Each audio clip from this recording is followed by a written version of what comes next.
Hi everyone, this is Megan Wagner here, and I'm here once again with my friend Steve Pope, who has agreed to do another course for us, another mystical Hebrew class, which I'm really excited about, Steve. This is going to be a 10-week course on the Song of Songs. So some people may have heard of that, the name of that book before. I know that you're going to be bringing it to us in a very unique way. So can you describe what the Song of Songs is and what the mystical meaning is behind the Song of Songs? Yeah, well, Song of Songs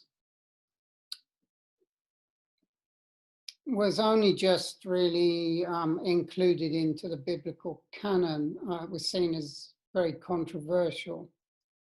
It's been described by a couple of my teachers who are from the Hebraic Kabbalah tradition as the greatest and most important Kabbalistic work of all time. So that's how they saw it.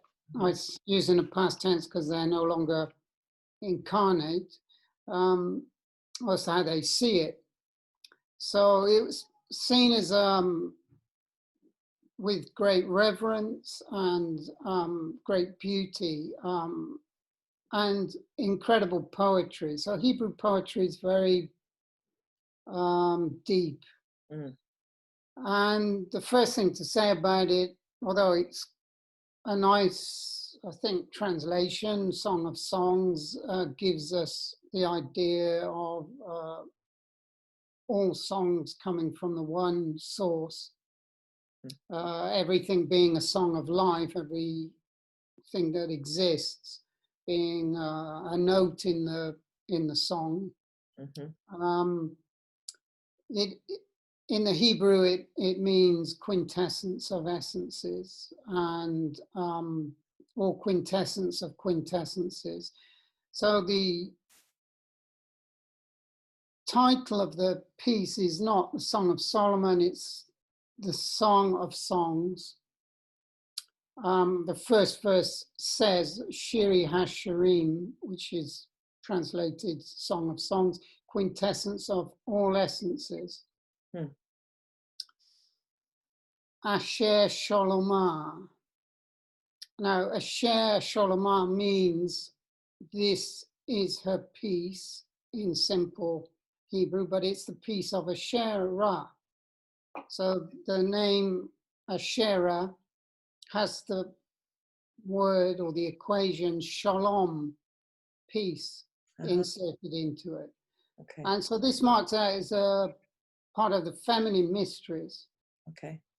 And it is really a poem, a song, which would have been chanted and taught. And it's like a prompt, the written text for celebration of life, which would have been taught by women. And it's basically the enlightenment from the perspective of the feminine, or through the vision and song, dance, rhythm, very creative, sensual, alive, connecting with the earth and the heavens. So it's asking us to become this conscious conduit between heaven and earth, or to consciously connect heaven and earth whilst we are incarnate in our physical forms. Right.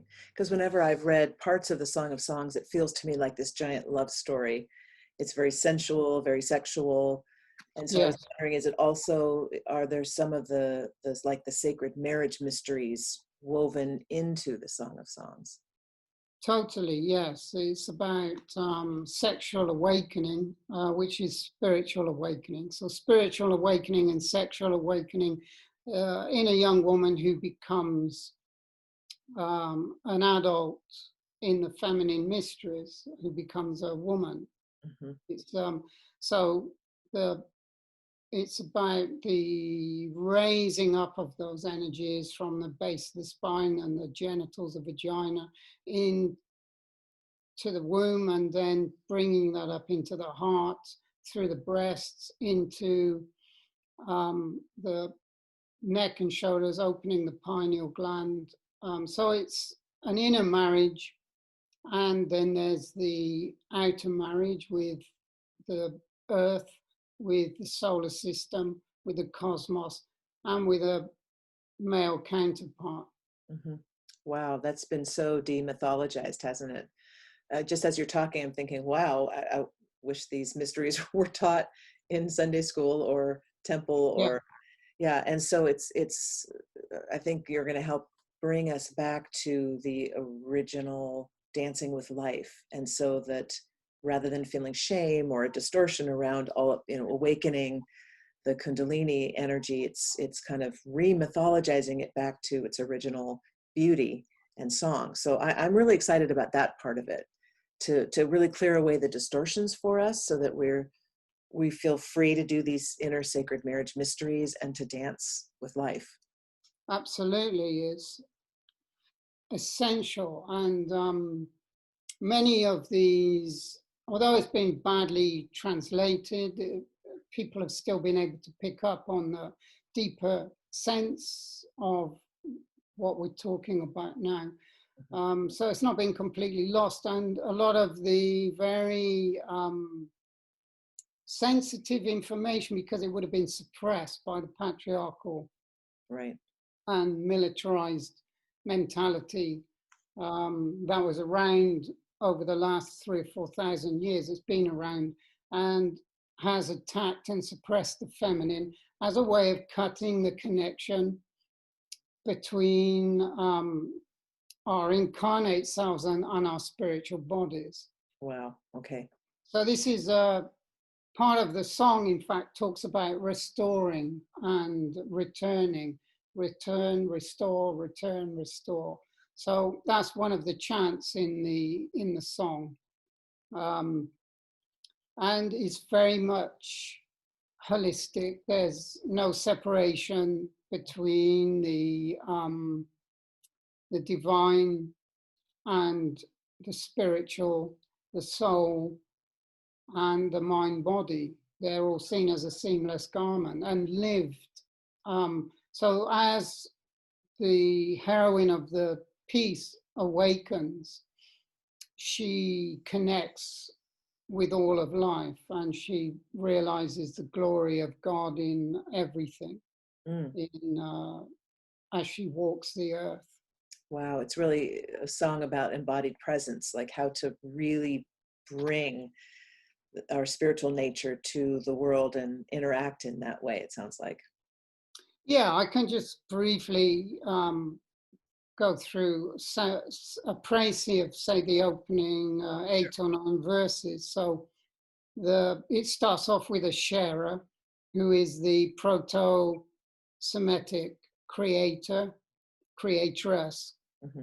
So the original creator was feminine and called a Shera, who is this divine fire Mm.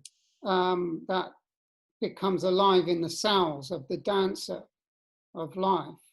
So the Asherah tree then holds all the aspects of the goddess. And one of those aspects, as we will get on to, is Mary Magdalene, or Mara Magdalena. So this is hidden in the translations, and scholars, you can't find any scholar that picks up on this. Okay. But it starts with the awakening, where she basically says that her lips are inflamed with fire and calls the world the beloved. Mm. And it's talking about finding the good wine through the heart, through the energies rising up from the vagina into the breasts and filling her whole body. And So her love and desire is for the divine spiritual self to incarnate into form. Wow. And then she is invited into a religious school of the king, and she rejects that, choosing instead to become a Shekinah or a Shekini, which is the personalized Shekinah. So to realize the Shekinah in herself and to become that. It's not seeing the Shekinah as an external entity or something outside of her. And then they talk about the awakening of the daughters of Jerusalem, um, bringing the light of peace and the teachings of peace into the world. Wow. And she keeps watch, which is a name given to Magdala, which Right. is the watchtower. Hmm. So that's intimated in the opening verses. And she becomes what they call the breath of love. Now, this mixes really some of the letter number sequences of Asherah with Okay. the word love in Hebrew, which is ahava, and is called the pasture of the nefesh, the pasture of the soul. And in this part of the text, she's enwrapped in the Ehyeh consciousness, the I am consciousness. So then she's called the mother of Gnosis, the bright and beautiful amongst women, which is also named as Shekinah. So Shekinah is plural then of the devotees who are Shekinah, of the Shekinah. So this is brought out, and they really together, the group of women form the tabernacle. They're called the tabernacle that nourishes life. So they're the tent of meeting. They become the mercy seat and the tent of meeting. And so literally they realize themselves as the temple. And from then on, it talks about the awakening of the sexual energies or the Kundalini energies that are amplified into higher and higher consciousness of unification with all that is. Wow, Steve, this sounds amazing. I mean, it sounds like a combination of the sacred marriage mysteries, internal sacred marriage Yeah, mysteries, the feminine mysteries, and then obviously for men and women, and then yeah, how to really be an embodied presence, and how to. It sounds like it's an actual, like it has.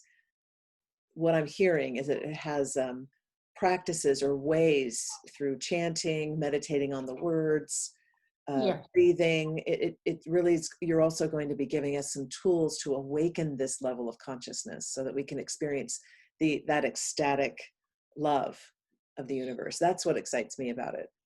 Yeah, you're absolutely right. And you bring up a very important, well, several in what you've just said, but one I'll just pick up on, which is it's for men and women. So it's an initiation for both men and women. Okay. Um, yes, it is a part of the feminine initiations for women, and it's how fully realized or messianic consciousness or Christos consciousness is embodied through the perspective of a woman, but it's also for men. And one of the things that we have to understand is it's an initiation for men because of, for the man to become truly masculine, he has to accept into himself the feminine initiations. Yeah, great. Well, I'm so looking forward to this class. I hope everyone enjoys it. It's a 10-week class. We're going to go deep, deep into all of these concepts and learn some techniques to awaken this ecstatic consciousness So thank you so much, Steve. This is going to be a great class. You're welcome. Thank you.